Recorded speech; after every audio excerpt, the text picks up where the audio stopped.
मैं भी कानपुर के डोडी घाट पे मौजूद हूँ। यहाँ पर आतंकी हमले में शुभम द्विवेदी शख्स की जो हत्या की गई, उनका अंतिम संस्कार यहाँ पर होना है। हम यहाँ पर आए हैं कि यहाँ पर काफ़ी लोग जमा हुए हैं उनके अंतिम संस्कार में, और उनके घर पर आज उत्तर प्रदेश के मुख्यमंत्री सीएम योगी आदित्यनाथ भी यहाँ पर आए और उन्होंने अपनी बात रखी कि किस तरीके से आतंकी हमले में जो कानपुर के एक शख्स की मौत हुई है, उसको लेकर उन्होंने कड़ी प्रतिक्रिया जाहिर की। जब हमने शुभम द्विवेदी के दोस्तों से बात की और परिजनों से बात की, तो उन्होंने यही भी कहा कि जब वो घूमने गए थे तो बड़े खुश थे, और 2 महीने पहले ही उनकी शादी हुई थी और वो अपने पूरे परिवार के साथ गए थे। उनके दोस्तों ने बताया कि उनको परिवार के साथ रहना काफ़ी अच्छा लगता था, इसलिए अपने हनीमून ट्रिप पर भी वो अपने परिवार को लेकर गए थे। और उनके दोस्तों ने ये भी कहा कि जब उनके साथ वो पढ़ते थे तो वो उनके लिए इंस्पिरेशन थे, एक मोटिवेशन थे उनके लिए, क्योंकि जिस तरीके से वो खुशमिजाज इंसान थे, अच्छे दोस्ती वो निभाते थे, एक वो मिसाल कायम करते थे। जम्मू कश्मीर के पहलगाम में 22 अप्रैल को हुए आतंकवादी हमले में 27 पर्यटकों की जान चली गई, जिसके बाद उनके पार्थिव शरीर को उनके पैतृक घरों तक पहुंचाया जा रहा है। कानपुर के एक सीमेंट कारोबारी शुभम द्विवेदी की भी उनकी पत्नी के सामने गोली मारकर आतंकियों ने हत्या कर दी। अनुच्छेद 370 निरस्त होने के बाद कश्मीर घाटी में ये पहला बड़ा आतंकी हमला है। द्विवेदी के परिजनों और दोस्तों का कहना है कि वह बेहद ही मिलनसार स्वभाव के थे और दोस्ती निभाने में विश्वास रखते थे। द्विवेदी के साथ पढ़ चुकी उनकी दोस्त वंशिका बताती हैं कि दोस्त, फैमिली और लाइफ को वह बराबर महत्व देते थे। अभी भी भरोसा नहीं हो रहा है कि मेरा दोस्त अब नहीं रहा। हालांकि द्विवेदी के पिता संजय द्विवेदी कहते हैं कि पहलगाम में सुरक्षा के इंतजाम अच्छे नहीं थे, वरना उनके बेटे की मौत नहीं हुई होती। फिर उस दिन की घटना को याद कर सकते हैं कि उस दिन आप लोग कितने लोग थे और क्या बातचीत हुई थी जब आपके बेटे जो है वो ऊपर की तरफ बेकार नीचे रहे थे, अंतिम मैं बार नहीं में था क्या वहाँ पे, बातचीत हुई थी? मैं नीचे था। जी, मैं पहलगाम में नीचे था, वो बेटा ऊपर 7 किलोमीटर ऊपर चढ़ाई होती है, वो वहाँ गया हुआ था, बेटा और बहू। घटना वहाँ पे हुई थी, मैं नीचे था। आखिरी बातचीत आप लोगों की क्या हुई थी? क्या क्या उन्होंने कहा था आपको? क्या वो बेटा जब ऊपर पहुँच गया तो उसका फ़ोन मेरे फ़ोन में आ रहा था, तो उसने बताया कि मैं पहुँच गया हूँ ऊपर, अभी थोड़ा स्नैक्स वगैरह कुछ खा पी लें, फिर हम नीचे आ रहे हैं। तो मैंने कहा थोड़ा जल्दी आ जाइएगा, मैं यहाँ चाय वाय हम लोग पीने लगे वहाँ बैठ के। तो उसके 5 मिनट के बाद बहू का बहुत घबराया हुआ फ़ोन आया कि पापा जी गोली मार दी, बस इतना ही बोली और उसके बाद फ़ोन कट गया। फिर हम लोग वहाँ बहुत परेशान हो गए।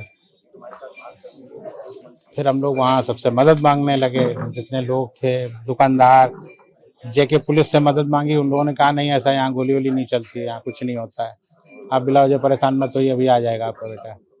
जो 1-2 सिपाही हमें मिले जेके पुलिस के, उन्होंने कोई मदद नहीं, किसी ने कोई मदद नहीं की।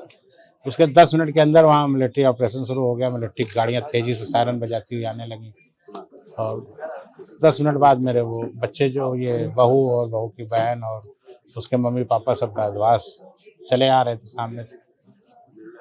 और मैंने उन्होंने शुभम के बताया कुछ दोस्तों से भी बात की, तो उन्होंने कहा कि उन दोस्तों के बीच बहुत इंस्पिरेशन था, मोटिवेशन देता था, लाइफ कैसे जी जाती है। आपके उसके नज़रिए से वो किस उसको तरीके अपनी का लाइफ व्यक्ति में बहुत आगे जाने का इरादा था। बहुत प्लान अच्छे करता था, प्लानिंग करता रहता था और काम भी करता था उस प्लानिंग पे। बिजनेस को भी काफ़ी आगे बढ़ाया था उसने। था? बिजनेस में कितने समय से था? आपके अभी कारोबार कितने समय से था? अभी उसने एमबीए करने के बाद आ गया था, 2018-19 से था, मतलब 5-6 साल हो गए थे, 6 साल करीब। उससे पहले हमारा बिजनेस ऑलरेडी चल रहा था, उसी को उसने आगे रन कर। आज मुख्यमंत्री योगी आदित्यनाथ आपसे मिले, उन्होंने क्या आश्वासन दिया? क्या उनके आश्वासन उन्होंने आश्वासन यही दिया है कि जिन आतंकियों ने कार्रवाई की है उन पर सख्त कार्रवाई की जाएगी, जो कार्रवाई आपको दिखेगी। अब क्या कार्रवाई होगी तो बाद में पता चलेगा। कल सीसीएस की बैठक हुई, इसमें 5 निर्णय लिए गए, कठोर निर्णय। पाकिस्तान क्या लगता उससे है कुछ नहीं होगा, उससे पाकिस्तान सुधरेगा नहीं। सख्त कार्रवाई की जरूरत है, मिलिट्री ऑपरेशन की जरूरत है, सर्जिकल स्ट्राइक, एयर स्ट्राइक, इस तरह की कार्रवाई जैसे पहले की थी उस तरह की लगातार कार्रवाई करने की जरूरत है। और ये कश्मीर का ट्रिप था आप लोगों का, ये आप लोगों ने कब बनाया था और किस तरीके से प्लानिंग की थी इस ट्रिप की? बच्चों ने प्लान बनाया था जाने का, बाद में हम लोगों का भी बोला कि आप लोग भी चलिए, बहुत दिन से गए नहीं हैं, तो हम लोग भी तैयार हो गए। मैं और मेरी वाइफ और वो जो बहू की मम्मी पापा और मेरी जो बेटी है उसके मम्मी पापा, सब लोग को तैयार कर लिया उसने। फिर हम लोग 17 तारीख को गए हुए थे, पूरी ट्रिप हो गई थी। 23 को वापसी थी, 22 को ये घटना हुई। अगर ये घटना ना होती 23 को सकुशल आ जाते। गुरुवार को उत्तर प्रदेश के मुख्यमंत्री योगी आदित्यनाथ ने भी कानपुर में पीड़ित परिवार से मुलाकात की। यह मुलाकात तकरीबन 20 मिनट की रही। आदित्यनाथ ने शोकाकुल परिजनों को आश्वस्त किया कि आतंकियों पर कड़ी कार्रवाई की जाएगी। गौरतलब है कि द्विवेदी की 2 महीने पहले ही शादी हुई थी, जिसके बाद वह अपने परिवार के 11 लोगों के साथ कश्मीर के 1 हफ्ते की ट्रिप पर 27 अप्रैल को गए थे। 23 अप्रैल को उन्हें वापस लौटना था, लेकिन 22 अप्रैल को यह हादसा हो गया। निर्दोष पर्यटकों पर हमला जाति और धर्म पूछ करके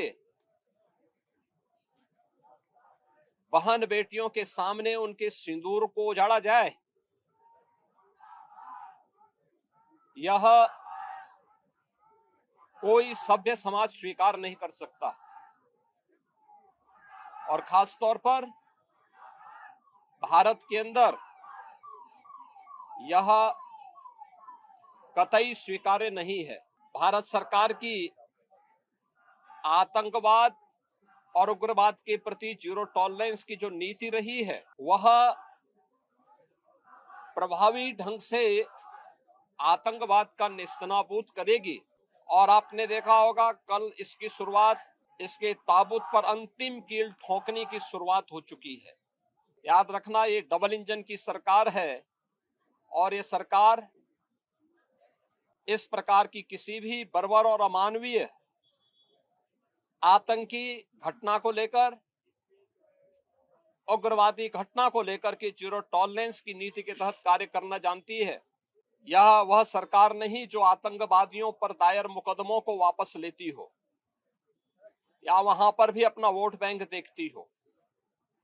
पूरी सख्ती से ऐसे तत्वों के विषैले फनों को कुचलने का कार्य होगा जिन लोगों ने आतंकी घटना को अंजाम दिया है या इस साजिश का हिस्सा बने हैं। यह जीरो टॉलरेंस की नीति देखने को मिलेगी और हर व्यक्ति